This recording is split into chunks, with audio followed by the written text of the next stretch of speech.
Voilà, donc le cours aujourd'hui va se composer de deux parties, comme l'a dit Véronique. Je vais d'abord vous introduire un peu les comètes de façon générale et un petit peu d'un point de vue historique. Et puis Johan donc, vous présentera les résultats tout récents obtenus par la mission tout à fait extraordinaire Rosetta, qui est en orbite aujourd'hui autour d'une comète. Donc comme l'a dit Véronique, je viens de l'Université de Liège où je donne notamment un cours dans le cadre du master en astrophysique sur les petits corps du système solaire. Donc ma spécialité, c'est l'étude des plus petits objets qu'on peut trouver dans le système solaire. Et je vais essayer de vous faire comprendre l'intérêt d'observer ces objets, finalement, qui sont des fossiles de la formation de notre système solaire. Et comme l'a dit Véronique, notamment, nous avons un instrument au sol, un télescope dans le nord du Chili, à l'observatoire de la CIA, qui va bientôt fêter son 5e anniversaire, qui s'appelle TRAPPIST, et avec lequel nous suivons tous les jours les comètes. Alors les comètes ont toujours intéressé les hommes depuis toujours. En fait, les comètes sont des corps extrêmement impressionnants qu'on peut observer dans le ciel et qui perturbent l'ordre établi. Parce que nos ancêtres, et dans l'Antiquité, les gens connaissaient très bien la ronde des planètes et la ronde des étoiles dans le ciel, par contre, qui est tout à fait prédictible. Par contre, de temps en temps, vous avez une comète très impressionnante, environ une tous les 10 ans, qui peut passer dans le ciel et être extrêmement impressionnante comme objet. Je vais vous montrer quelques photos. Et donc, ça venait un petit peu briser la régularité de la sphère céleste. Et bien sûr, comme dans l'Antiquité, on voyait dans le ciel les dieux, les comètes étaient généralement annonciatrices de catastrophes. Alors ici, j'ai pris quelques représentations qu'on peut trouver dans des livres. Et vous voyez que ce n'était pas toujours très folichon. Notamment ici, Hevelius observait les comètes et bon, il avait une imagination assez débordante puisque vous voyez que ça ressemble plutôt à des glaives et des sabres. Là, en 1911, pour le retour de la comète de Halley, on avait vraiment peur qu'elle vienne à entrer en collision avec la Terre. Et donc, les comètes, souvent, ont été vues comme annonciatrices de la mort de grands personnages. Notamment, 1 an après la mort de César, dans le ciel est apparue une très belle comète. À la mort d'Attila, une comète de nouveau. Lors de l'énorme tremblement de terre de l'an 1000, une comète, ainsi que lors de la chute de Constantinople. Alors là, je reviens à la slide précédente. On a de très beaux témoignages dans le passé de grandes comètes, et notamment la comète de Halley. Je vais revenir sur la comète de Halley, qui est un peu une comète tout à fait extraordinaire, et qui a été observée à de très nombreux passages dans le passé. On a repéré plus de 87 témoignages depuis plus de 2000 ans. Notamment, vous connaissez probablement l'adoration des mages de Giotto, de 1303. En fait, la comète de Halley était passée en 1302 et a fortement marqué Giotto. Et il s'est dit peut-être que l'étoile du berger, l'étoile de Noël, c'était peut-être une comète. Vous avez également cette petite partie de la tapisserie de Bayeux qui montre la comète de Halley qui passe au moment où les Français et les Anglais sont en train de... Vous savez quoi, hein, de se taper dessus, etc. Alors, peut-être que là, on ne voit peut-être pas très bien l'image avec le gros spot, mais les comètes sont en effet des phénomènes naturels, les grandes comètes tout à fait fabuleux, et on comprend que ça pouvait effrayer les gens dans le passé, surtout qu'on ne connaissait pas l'explication de ce phénomène. Ici, c'est une très belle comète qui s'appelle la comète McNaught, que j'ai pu observer depuis l'hémisphère sud quand je travaillais à l'observatoire austral de Paranal, au VLT, qui sur le ciel il fallait tourner la tête pour voir la tête de la comète et le bout de la queue de la comète. C'est une photo réalisée avec un petit appareil photo, simplement, oui, il n'y a pas un interrupteur non. Ah oui, d'accord, non, mais c'est pas un souci. Comète McNaught, très beau, c'est la dernière très belle comète qui a été observée depuis la Terre. Ici, la comète Ison, observée en décembre 2013, encore une autre comète très jolie, et donc qui, en plus de l'intérêt scientifique soulevé, je vais dire, intéresse évidemment par le fait que ce sont des objets un petit peu magiques, un petit peu mystérieux, et bien sûr, nous les scientifiques, on aime aussi comprendre tous les mystères. Alors, en fait, si on regarde au début de ce que pensait notamment Aristote, et au temps de l'Antiquité, ce qu'on croyait qu'étaient les comètes, bon, Aristote, vous savez bien que bon, il avait fait une grosse erreur puisqu'il pensait que la Terre était au centre de l'univers. Et Aristote pensait en fait que les comètes étaient des phénomènes atmosphériques. Aristote ne pensait pas que les comètes étaient des astres comme les planètes. Et c'est ici ce que représente ce petit dessin. Vous voyez les différentes sphères d'Aristote avec la Lune, le Soleil, les planètes et les étoiles. Et il représente les comètes. Alors ça, c'est un dessin d'enfant, hein, ce n'est pas un dessin d'Aristote. Juste pour la petite précision.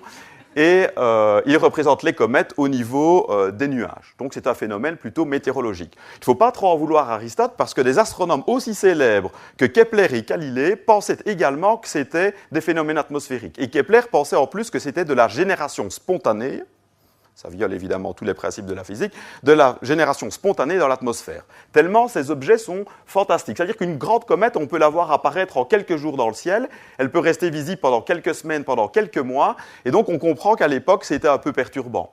Le premier qui va vraiment, tout doucement, permettre d'entrevoir le fait que les comètes sont des astres, c'est Tycho Brahe, vous avez peut-être entendu parler, un astronome danois, un drôle de coco d'ailleurs, on ne le voit pas très bien ici, mais il a un nez en or, il a perdu son nez lors d'une bataille à l'épée avec son cousin pour un problème de maths. Vous voyez qu'à l'époque, ils étaient assez tenaces. Et en fait, Tycho Brahe, ce qu'il a essayé de faire, il y a plein d'histoires sur Tycho Brahe, il y a même un livre qui a été écrit sur lui, il avait une île qui s'appelle Uraniborg, où il avait son observatoire, et ses collègues scientifiques, en fait, quand ils ne travaillaient pas bien, ils les enfermaient dans des géoles. Ils les enfermaient dans les géoles de l'observatoire. Heureusement, aujourd'hui, si on se trompe, on ne subit pas autant de problèmes de ses patrons. Alors Tycho Brahe, il avait un système très intéressant. C'était un observateur extraordinaire pour l'époque. Il faut dire, la lunette n'est pas encore inventée. Mais à l'œil et avec de grands quadrant, il mesurait la position des étoiles dans le ciel, et des planètes notamment. Et en fait, quand il a vu la grande comète de 1577, il a essayé de mesurer sa distance en utilisant un phénomène qui s'appelle la parallaxe. Je ne vais pas rentrer dans les détails, parce que ça prendra un petit peu trop de temps, mais il s'est rendu compte qu'il n'arrivait pas à trouver de parallaxe pour cette comète, et donc il pouvait mettre la comète plus loin que la Lune déjà. Donc, ce n'était pas du tout un phénomène atmosphérique, il aurait dû observer une parallaxe, et il rejette donc déjà la comète plus loin que la distance de la Lune. Et ce qui est très intéressant, c'est que Tycho Brahe avait un modèle du système solaire dit hybride, il mettait la Terre au centre de l'univers, la Lune autour, le Soleil autour de la Terre, mais il plaçait les planètes autour du Soleil. Vous voyez ici, il ne les plaçait pas autour de la Terre comme Aristote, par exemple, ou le système géocentrique. Et qu'est-ce qu'on voit? C'est que vous avez les différentes planètes et vous avez la comète. Et il place la comète autour du Soleil.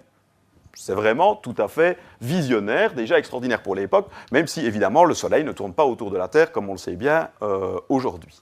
Mais c'est vraiment Newton, le fameux Newton, qui va découvrir que les comètes sont des astres à part entière.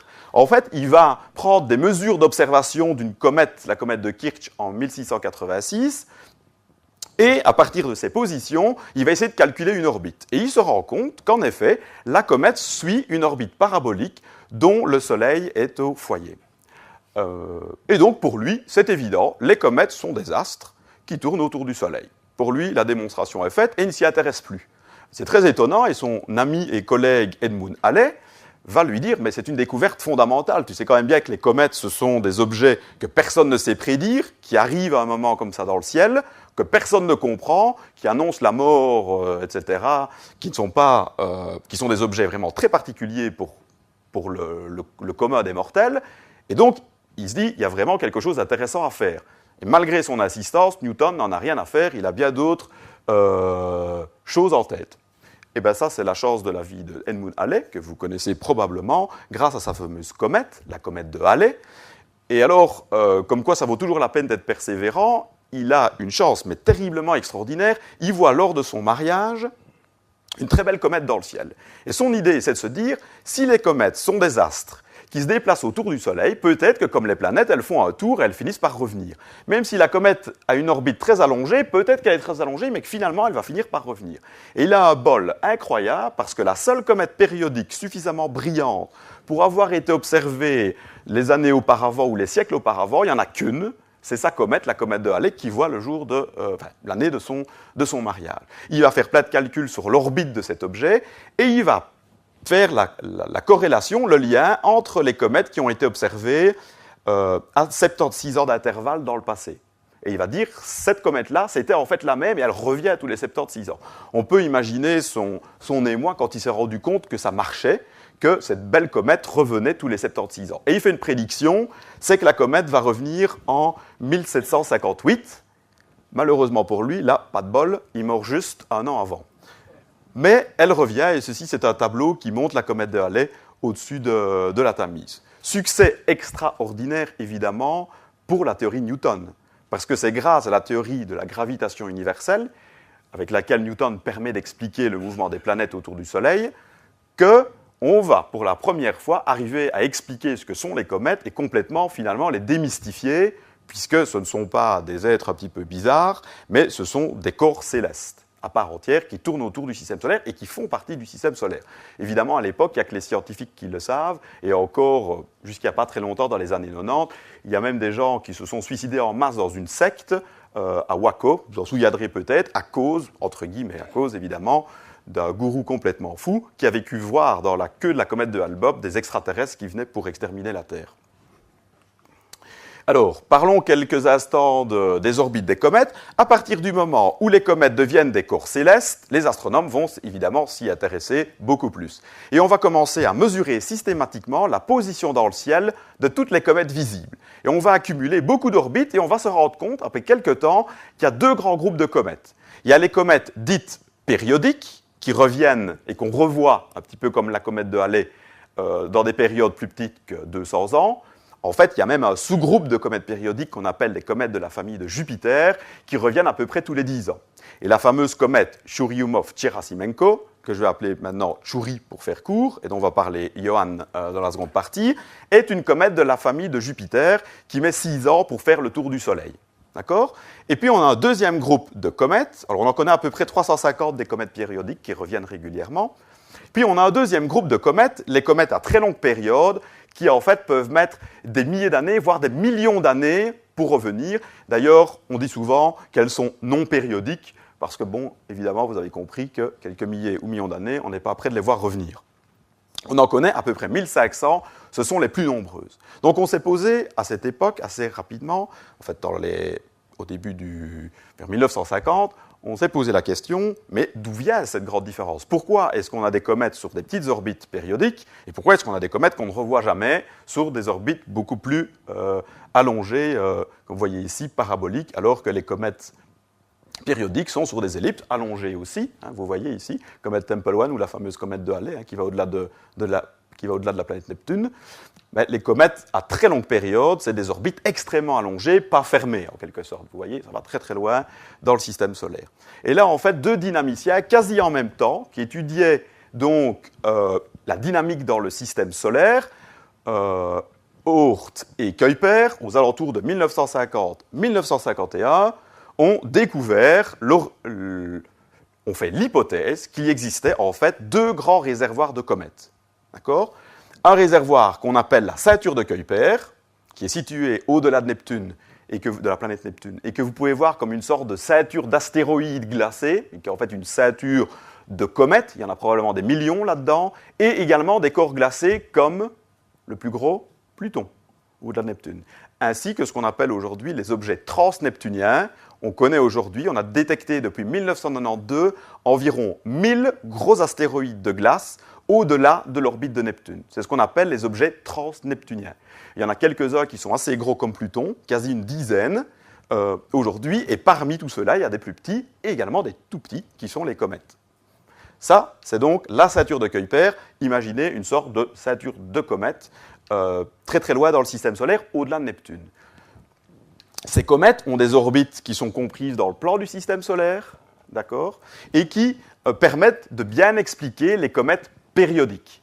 Sauf qu'en fait, ce sont des comètes périodiques, comme je vous l'ai dit, qui tournent la plupart au niveau de l'orbite de Jupiter, dans la famille de Jupiter, et en fait, elles ont dû à un moment descendre et être éjectées de la ceinture de Kuiper pour se retrouver près de Jupiter, tout comme la comète Churyumov-Gerasimenko. Donc ça, les dynamiciens ils peuvent expliquer des phénomènes qui peuvent catapulter à un moment une comète dans le système solaire un peu plus proche, on va dire, au niveau des planètes géantes.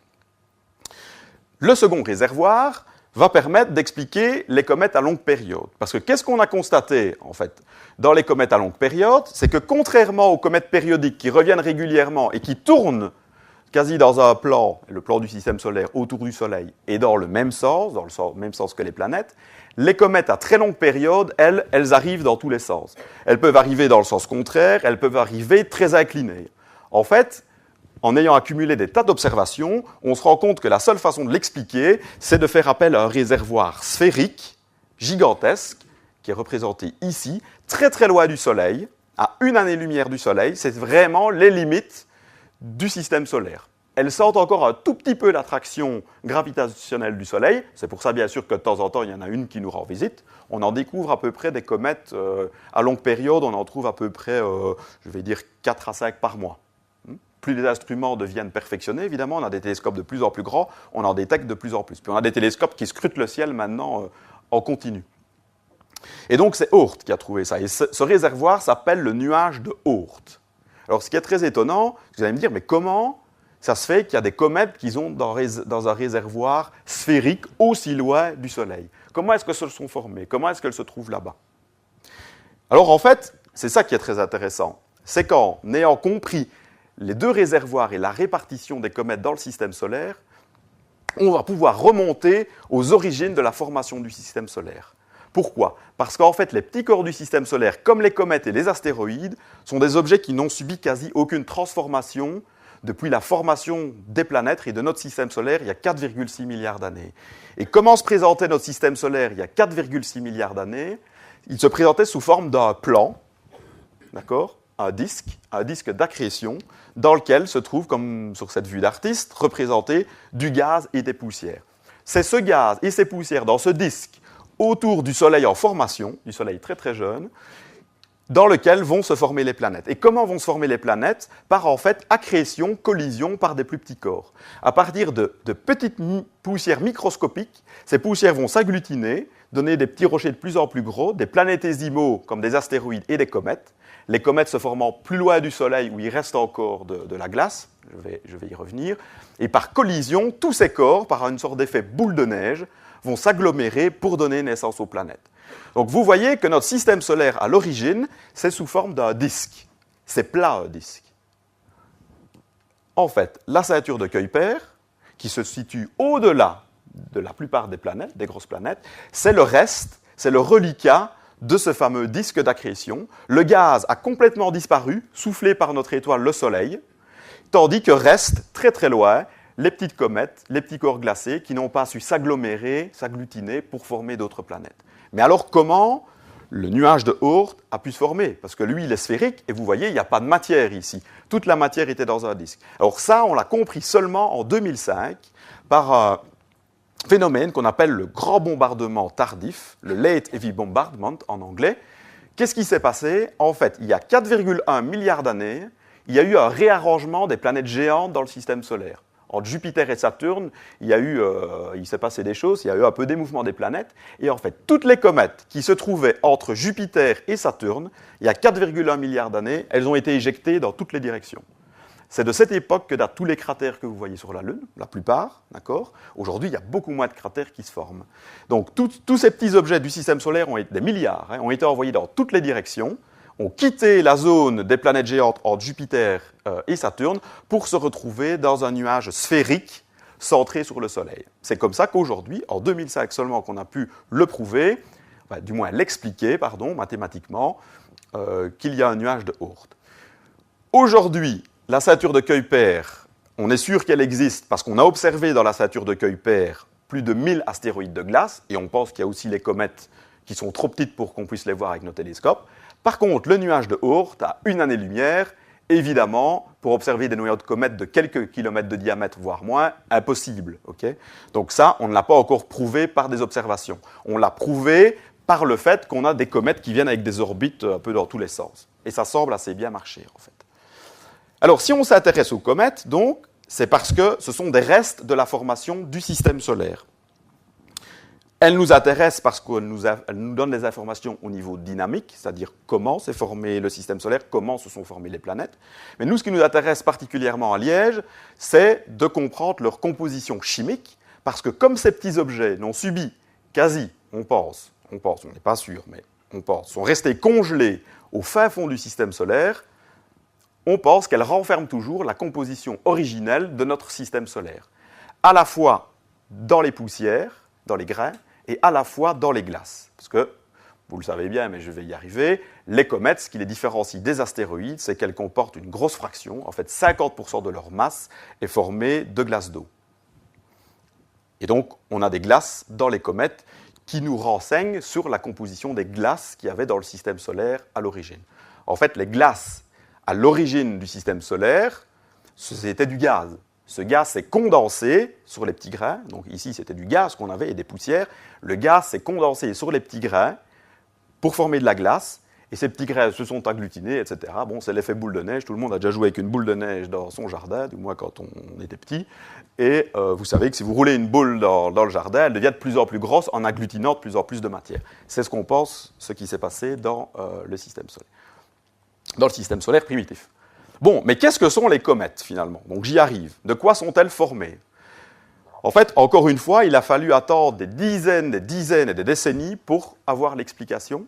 Et l'explication, on ne va pas dire finale, mais vraiment une des meilleures preuves qu'on a eues, la première, c'est grâce à une autre mission tout à fait incroyable, la mission Giotto, une autre mission européenne de l'Agence spatiale européenne, qui, la voici, Giotto, en 1986, a réalisé le survol de la comète de Halley. La fameuse comète est revenue en 1986, très grosse comète, très active. On s'est dit, c'est le moment rêvé, en plus à l'âge du spatial, d'envoyer une sonde spatiale pour aller faire des mesures in situ, tout près. Du moins pour aller voir ce qui se cache dans la coma des comètes.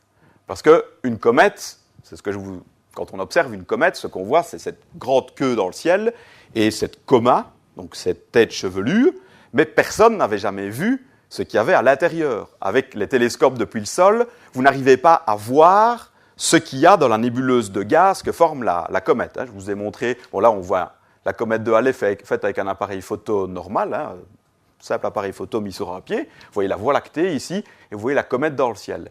Et la coma, la chevelure est énorme, c'est des centaines de milliers de kilomètres, mais elle cache ce qu'il y a à l'intérieur.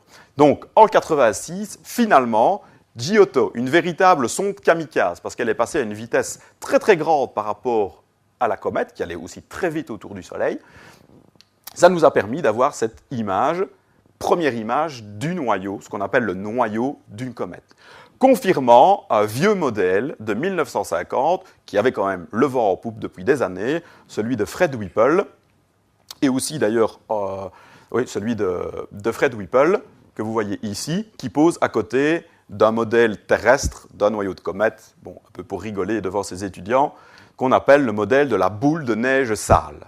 Tout ça pour dire qu'une comète, c'est quoi? C'est une sorte d'astéroïde avec de la glace, d'accord? Roche et glace mélangées. Pourquoi de la glace? Parce que les comètes, quand même, ce qui est assez spectaculaire, c'est cette fameuse queue qu'on peut observer dans le ciel, ou ce gaz, parce qu'on a, avec les télescopes, compris qu'il y avait de la poussière et du gaz. D'où vient ce gaz et cette poussière?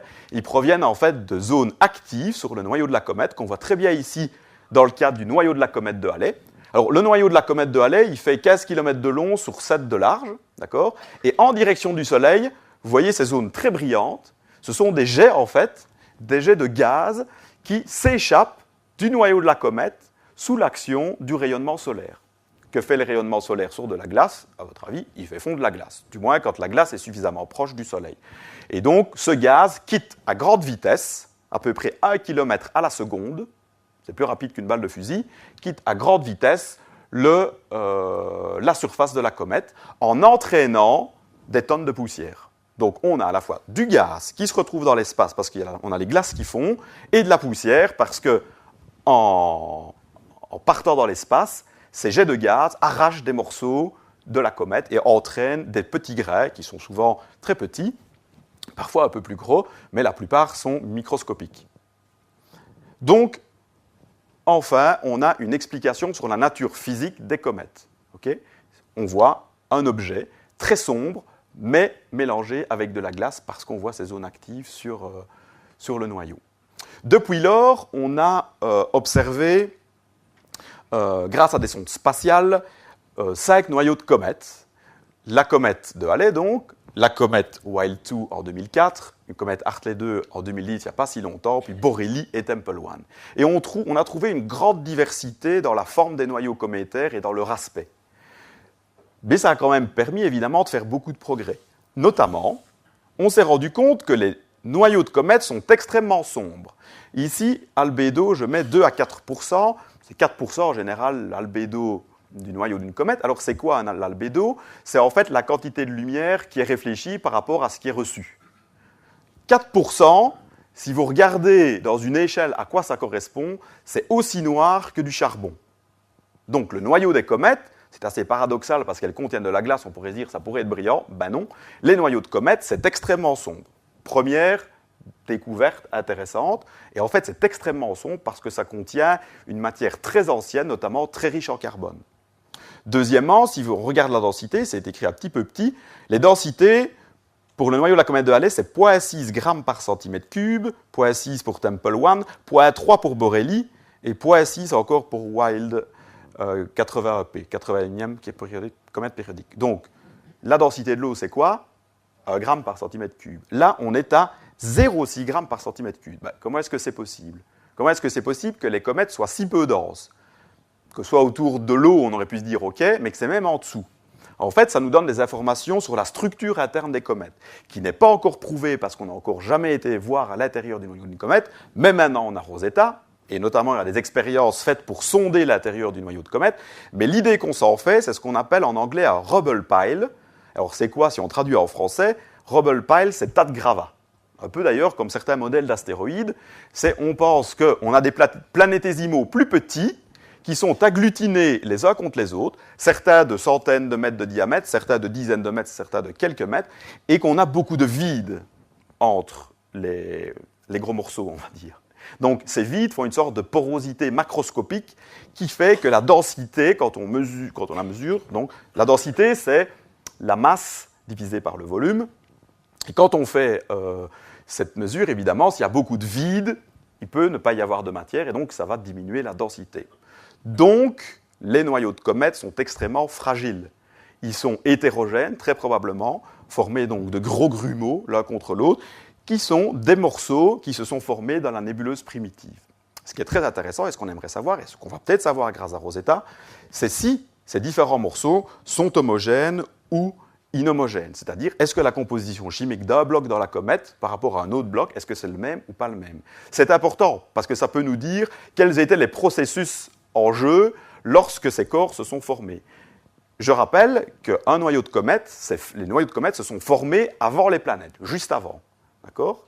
Et que les comètes étant plus loin dans le système solaire, celles qui nous arrivent intactes aujourd'hui, parce qu'il y en a des milliards qui ont disparu, évidemment, bouffées par les planètes, etc., pour former les planètes, notamment les astéroïdes, aussi, celles qui nous restent sont des témoignages des témoins tout à fait privilégiés. Moi, je les appelle vraiment des fossiles du système solaire.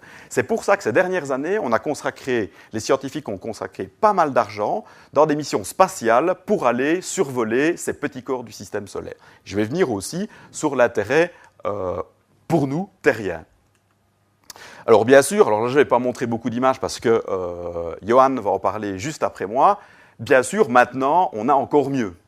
On a encore fait mieux, puisqu'on a un vaisseau spatial, la sonde Rosetta, en plus avec un atterrisseur Philae, qui s'est mis en orbite autour d'une comète, qui va y rester pendant des mois, qui est déjà là depuis le mois d'août, qui survole cette comète, qui est en orbite quasi autour du noyau de la comète, et on a des images tout à fait fantastiques à très haute résolution, jusqu'à quelques mètres, 50 cm sur la surface. Vous voyez, on voit même des petits rochers ici, sur la comète, des sortes de cratères. On n'est pas très sûr si c'est des cratères, ça pourrait être des zones d'où sort le gaz. Et on a même un atterrisseur qui est posé sur le noyau. Rosetta et Philae ont chacun 10 instruments. Il y en a donc dont s'occupe Johan. Ces instruments, évidemment, ne fournissent pas uniquement des belles images. Ces instruments fournissent énormément de données scientifiques et Johan va vous présenter certains des résultats très importants qui ont déjà été réalisés grâce à ces instruments à bord de Rosetta, mais il y a aussi des instruments donc, à bord de Philae. Ça, c'est une image incroyable. Hein. On s'est posé sur une comète, qui est un objet tout petit dans le système solaire, situé à des milliards de kilomètres, la trajectoire, pardon, il est à des millions de kilomètres de nous, mais la trajectoire de la sonde, ça a été des milliards de kilomètres. Il a fallu 10 ans pour y arriver. Alors, c'est ces fantastiques images qu'on peut voir en temps réel, maintenant, léger, sortir de la comète. Une comète, c'est très différent d'un astéroïde, ça comprend des glaces qui fondent au contact de la lumière du Soleil. Alors, bien sûr, ce qui est très emblématique dans une comète, c'est la queue des comètes. C'est ce qu'on a pu d'abord observer, ce que les astronomes ont pu d'abord observer avant de pouvoir observer le noyau. Mais vous comprenez maintenant que ce qui forme ce grand panache, qui est la queue de la comète, ou les queues de comète, comme je vais y arriver, c'est parce qu'on a un petit objet au centre qui est minuscule. Alors, ce qui est assez fou dans les comètes, ce sont les plus petits corps parmi les plus petits corps du système solaire, quelques kilomètres de diamètre, voire moins, mais le panache, enfin la queue de la comète, peut faire des dizaines de millions de kilomètres. La comète Hale-Bopp avait une queue de 150 millions de kilomètres dans le système solaire, aussi grand que la distance entre la Terre et le Soleil. Donc ce sont des corps minuscules, mais qui sont très bien visibles dans le système solaire, grâce au fait qu'il y a tout ce gaz et cette poussière qui sort du noyau. Mais à l'origine, c'est simplement un petit noyau de taille kilométrique qui donne ce fabuleux phénomène. Alors, les queues de comètes, on en distingue principalement deux types, qu'on peut voir sur pratiquement toutes les photos des belles grandes comètes. Il y a une queue de couleur blanche, qui est souvent fortement incurvée, et une queue de couleur bleutée, qui est rectiligne. Ici, dans le dessin, vous voyez l'orbite de la comète, le Soleil, vous voyez le noyau de la comète est ici. La queue blanche, en fait, c'est une queue de poussière. Et pourquoi est-ce qu'elle est blanche? C'est parce que les poussières, qu'est-ce qu'elles font? Elles réfléchissent la lumière du Soleil, et elles ont donc la lumière du Soleil. Et la queue est courbée, incurvée. Pourquoi? Parce que les particules qui sortent du noyau ont tendance à suivre l'orbite de la comète, okay? qui tourne donc autour du Soleil. Évidemment, plus les grains sont petits, ils peuvent être influencés par d'autres phénomènes, comme la pression de radiation du Soleil, qui fait que la queue n'est pas très fine, mais large, étendue, parce que, en fonction de la masse des grains, vous avez la queue qui s'étale. Puis vous avez la queue bleutée. Alors ça, on a compris ce que c'était la queue bleutée une fois qu'on a fait des spectres. Donc on a analysé la lumière qui venait de ces queues bleutées, et on s'est rendu compte que c'était un ion, l'ion CO+, donc une petite molécule, qui brille dans la lumière du Soleil, par un phénomène qu'on appelle la fluorescence. En fait, un peu comme dans les néons. La molécule va recevoir la lumière du Soleil, l'absorber et la réémettre en lumière bleue pour le CO+. Mais en fait, vous avez des tas de molécules dans les comètes. On en a aujourd'hui détecté à peu près une centaine. D'ailleurs, pas uniquement dans le visible, bien sûr, mais en infrarouge et beaucoup en ondes radio. La queue d'ion, elle est beaucoup plus rectiligne et directement opposée au Soleil. Pourquoi est-ce qu'elle est beaucoup plus rectiligne? Parce que les ions, ils sont tellement peu massifs qu'ils ne subissent quasi pas, ils ne sortent quasi pas à la gravité du Soleil. Mais les ions, par contre, ceux qui sortent, c'est quoi dans le système solaire? Le vent solaire. Le vent solaire, qui est ce flux de particules électrisées qui vient du Soleil, des protons, des électrons, notamment, qui vont donc pousser les ions qui sortent du noyau de la comète, qui vont les pousser, et donc, comme ça va très vite, c'est du 500 km par seconde, là dont on parle, c'est rectiligne, juste à l'opposé du Soleil. Alors, il y a d'autres types de queues, je ne vais pas rentrer dans le détail, mais donc, ça, c'est les deux principales à savoir, à connaître. Alors, l'atmosphère des comètes, c'est ce qu'on étudie à l'Université de Liège principalement, on étudie la composition chimique des comètes. Moi, ma spécialité, c'est d'utiliser les grands télescopes du Chili pour décomposer la lumière qui vient des comètes avec un spectroscope très puissant, pour arriver à observer ce qu'on appelle les rayes d'émission de toutes les molécules qui se trouvent dans la comète. Pour remonter à quoi? Pourquoi est-ce qu'on fait ça? C'est parce qu'on aimerait bien connaître la composition chimique du noyau. D'accord? Du sol, on n'arrive pas à voir le noyau, comme je l'ai dit. Donc avec nos grands télescopes, même les télescopes les plus puissants du monde, ce qu'on voit, c'est simplement entre guillemets, ce qu'on appelle la coma interne, l'atmosphère qui est proche du noyau, ou l'atmosphère qui est éloignée du noyau. D'accord? L'atmosphère d'une comète, ça peut faire des dizaines de milliers de kilomètres, tandis que, je le répète, le noyau, on ne voit pas très bien sur la diapo ici, mais c'est le noyau de la comète de Halley, ça fait en gros 10 kilomètres. Sous l'action des rayonnements du Soleil, le noyau fond, comme je l'ai dit. Donc toutes les molécules qui se trouvent dans les glaces qui sont emprisonnées dans le noyau sont relâchées dans l'espace sous le phénomène dit de sublimation, c'est-à-dire que quand vous mettez un morceau de glace dans l'espace, ils ne font pas, ils ne deviennent pas liquides. Parce que comme il n'y a pas de pression, dans l'espace, le morceau de glace passe tout de suite à l'état gazeux. D'accord ? Mais donc, on va se retrouver avec plein de molécules, parfois des grosses molécules, dans l'espace juste autour du noyau, mais ces molécules vont se casser sous l'action du rayonnement solaire et former de plus petites molécules. Donc, dans le domaine visible, quand je vais au Chili observer avec, par exemple, le VLT, ces grands télescopes de presque 10 mètres de diamètre, on collecte la lumière émise par le gaz dans l'atmosphère de la comète et on analyse les spectres pour pouvoir remonter aux molécules qui sont dans l'atmosphère. Alors, je vous passe les détails techniques, ça n'a pas tellement d'importance pour aujourd'hui, évidemment. Tout ce qu'on peut dire, c'est qu'on trouve plein de molécules dans l'atmosphère des comètes qui proviennent de quoi ? Qui proviennent du noyau. Mais le petit problème qu'on a, c'est qu'on a notre ami le Soleil qui casse les molécules qui sortent du noyau. Donc, on pourrait avoir de grosses molécules organiques, par exemple, pour ne pas les citer, qui sortent du noyau, mais elles se font tout de suite casser par le rayonnement solaire ultraviolet. Et on se retrouve avec des petits morceaux qu'on appelle des radicaux, voire des atomes. Donc, le gros intérêt de la mission Rosetta, et Jan va montrer donc ce qu'on a pu mesurer, c'est que on va pouvoir mesurer aussi des molécules qui sortent tout juste du noyau, voire même, grâce à Philae, mesurer les molécules dans le noyau, et pas uniquement ce qu'il y a dans la coma, dans l'atmosphère de la comète. Et ça, c'est vraiment la première fois qu'on va le faire, grâce à Philae, qui est sur le noyau, qui a même une foreuse pour prendre de la matière. Donc, normalement, grâce à cette expérience, on devrait connaître la composition du noyau, alors que nous, d'habitude, astronomes étant au sol, on utilise nos télescopes, comme vous l'avez compris, pour observer la chevelure de la comète, qui est l'atmosphère relâchée par le noyau, mais qui n'est donc pas la matière vraiment du noyau. Parce qu'il peut se passer plein de trucs. Les molécules sont cassées, sont ionisées, donc c'est très très compliqué de remonter de ces molécules-là à celles du noyau. Ça, c'est vraiment un casse-tête chinois. D'autant plus qu'il y a plein de molécules qui peuvent donner les mêmes petits éléments dans l'atmosphère de la comète. D'accord ? Ok. Alors ceci, c'est une liste assez rapide des différentes molécules qu'on peut trouver, mais en résumé, ce qu'on trouve comme matière, notamment dans les glaces cométaires, qui se vaporisent donc, parce que les roches, elles ne se vaporisent pas, la température n'est pas assez élevée dans l'espace, sauf quand la comète passe tout près du Soleil. Donc le gaz qu'on peut observer dans l'espace vient donc des glaces qui subliment. Pour étudier les poussières, il faut aller sur place, où il faut les récolter quand il y a une comète qui passe près de la Terre, etc. Mais la Rosetta, ce qu'elle fait, c'est qu'elle ramasse en quelque sorte les grains de poussière qui sont dans la coma, où elle va mesurer directement sur le noyau. Donc, ce qu'on trouve, en gros, dans les glaces, c'est beaucoup d'eau, comme je l'ai dit, 50% des glaces cométaires, puis on peut trouver jusqu'à 25% de CO, rappelez-vous le CO+, qui donne la couleur bleue de la queue des comètes, et du CO2. Jusqu'à 5, 6%, voire 10% peut-être, on ne connaît pas encore très bien. Après, tout ça, toutes les autres molécules qu'on a trouvées, c'est des molécules traces, comme on dit. C'est très, très, très peu abondant. Donc vraiment, ce qu'on trouve surtout dans la coma des comètes, c'est de l'eau, du CO et du CO2.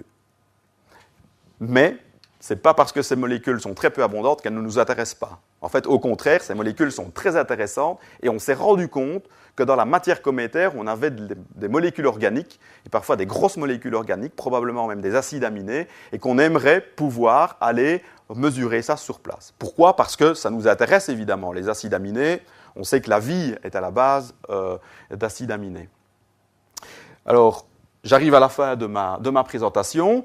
On en a déjà parlé, hein. TRAPPIST, c'est notre télescope situé au Chili, avec lequel, avec nos étudiants, donc on étudie la composition chimique de l'atmosphère des comètes. Comme vous avez compris, avec les télescopes, on n'arrive pas à étudier la composition du noyau, on étudie ce que le noyau libère dans l'espace. D'accord ? Alors TRAPPIST va avoir un frère jumeau dans l'hémisphère nord bientôt, puisque au mois de juillet, on va aller installer TRAPPIST Nord, comme on l'appelle. Celui-ci, c'est TRAPPIST Sud, à La Silla, dans la cordillère des Andes au Chili, un endroit tout à fait magnifique où je vais dimanche, pour seulement une semaine, malheureusement. Et donc, mais bon, en été, on va au Maroc dans l'Atlas pour installer le frère de... alors pourquoi est-ce qu'on va dans le nord ? Parce que dans le sud, on ne voit que les comètes qui sont dans l'hémisphère sud. Il faut aller dans le nord pour observer les comètes qui sont dans l'hémisphère nord. Télescope totalement belge, financé donc par la communauté française au travers du Fonds national de la recherche scientifique. Alors les comètes nous intéressent aussi parce qu'elles sont un danger potentiel pour la Terre. Vous savez que les dinosaures, il y a 66 millions d'années, ont disparu probablement à cause de la chute sur Terre d'un ou plusieurs gros astéroïdes de l'ordre du kilomètre, mais ça aurait très bien pu être aussi une comète. D'ailleurs, si vous avez l'occasion en Arizona, allez voir le météore cratère, un très très beau cratère d'1 kilomètre de diamètre. Et donc pour terminer, les comètes pourraient être aussi très intéressantes pour expliquer l'apparition de la vie sur Terre. Pourquoi ? Parce que la Terre était très très chaude à l'origine, elle a dû évaporer toute son eau, et elle était tellement chaude qu'elle a dû aussi détruire les molécules organiques qui étaient présentes. Donc la plupart des scientifiques sont d'accord pour dire qu'on a dû avoir un apport extérieur à un moment donné d'eau et de matière organique. Les comètes contiennent beaucoup d'eau et contiennent beaucoup de matière organique. C'est pour ça qu'elles sont très sombres. Donc, là, avec l'astrobiologie, qui est une nouvelle discipline qui est apparue il y a quelques années maintenant, où on essaye d'expliquer l'apparition de la vie dans l'univers dans un contexte plus grand que simplement la Terre, mais également les autres planètes, les comètes, etc., c'est très intéressant. Et donc, c'est pour ça aussi que les Européens ont envoyé une mission d'1 milliard d'euros, qui est un succès vraiment extraordinaire pour l'instant, pour nous apporter plus d'informations sur la composition chimique d'une comète. Mais c'est déjà ça. Voilà, je vous remercie.